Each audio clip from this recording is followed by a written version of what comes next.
tuna kan hmuh mek hi lot buddha lim ania sang thakop maya ngai han no pang no te lo ma chuan an hnung lamah chuanin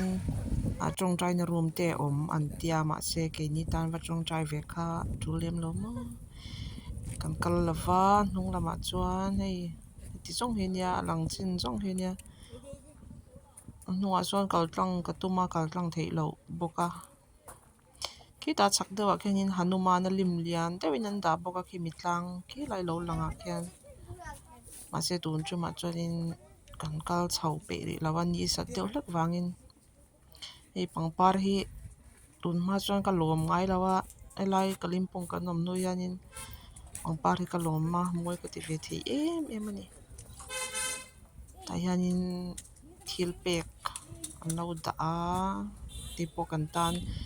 pek ve kher kha a kut lei thlak ma zawka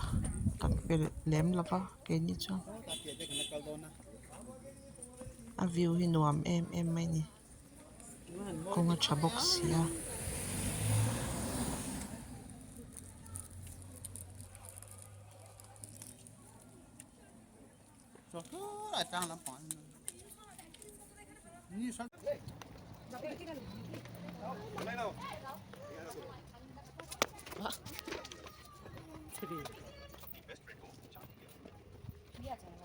Dạ, anh lúc đấy thì họ tập được thế luôn.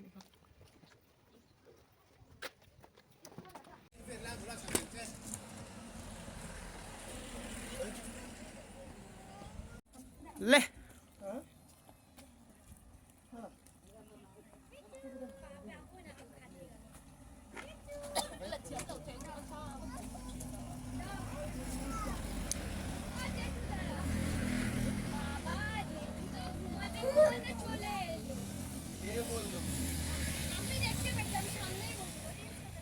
Moi tụi cái.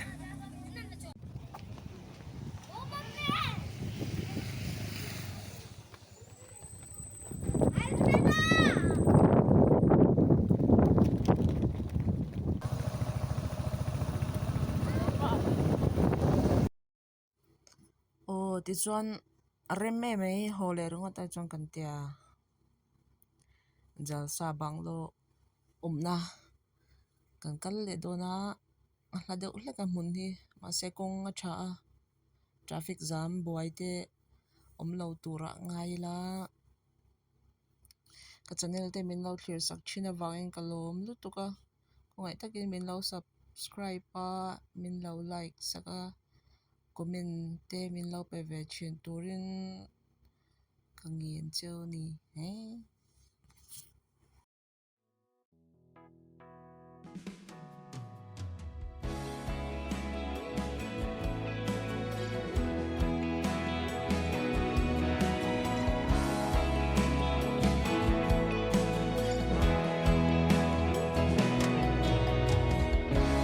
Har sak na le lung ngai na lo thenga topic le ruma ka lain min sia tir thi ka lalpan afa kani min hlat ngai lo kalom na ber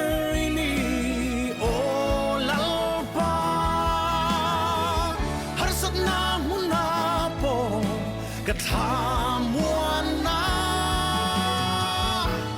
bây say na dùng po a tham ra lin min ti cha thang lệ tri min pa ngai zia ka ngai tua hia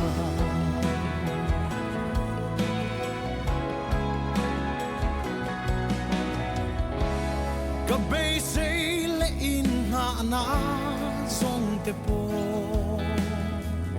mualia mineral ni an nei chi nang chau i ni kalalpa satuan pathian dang lam ngai lo kalom na ber ni o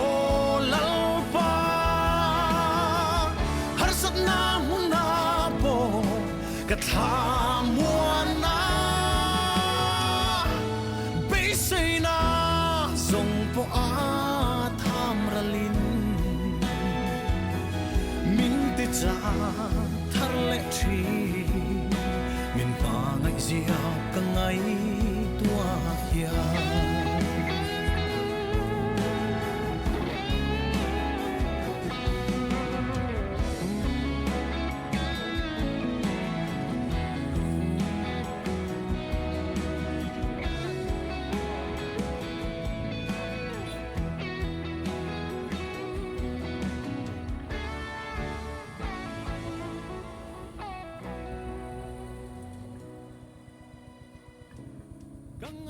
Kalam pangatay na.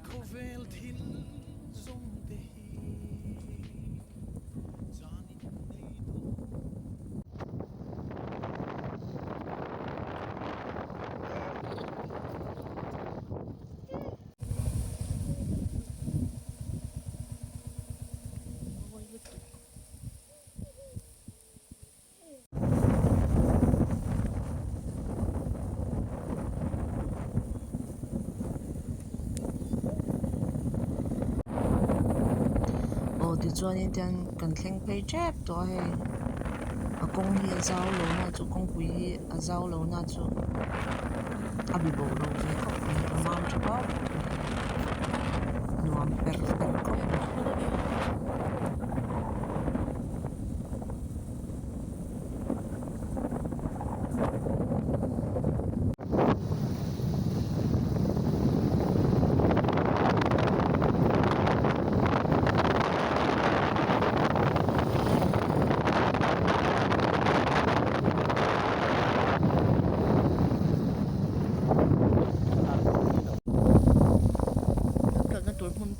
thleng ta e a lai veng khawp mai duhthusam in a hla ni chuanin motor a tlan lo thei lo mi le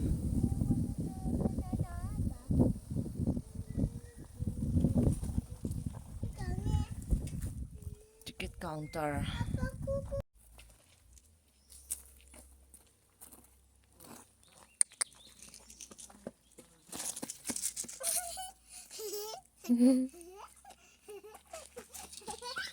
jalsa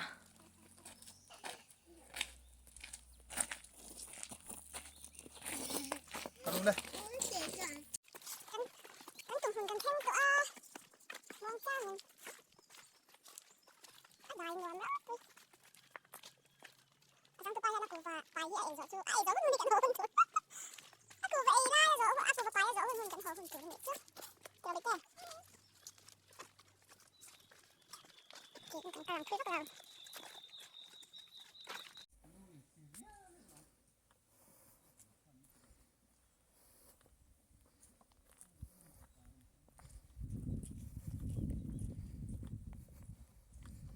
bun ro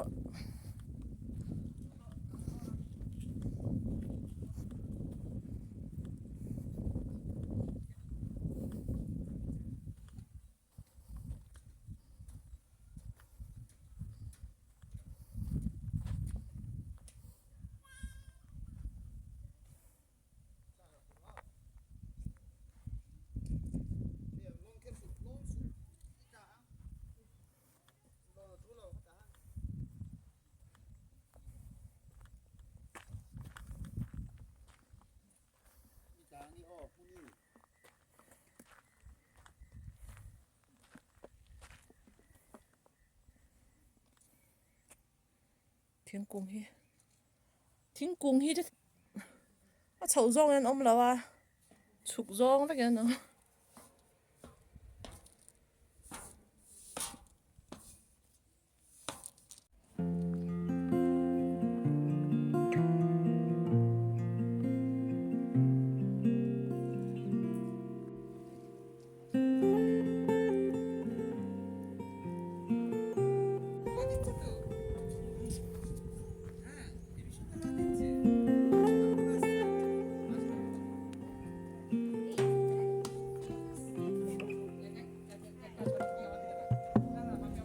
bye bye bây giờ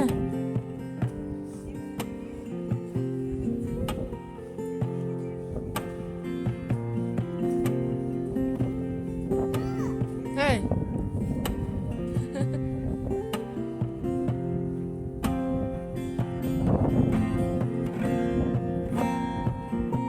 lai hiện xiêm dấu lệ thì lâu chút này à má bún nè cả bún xiêm đồ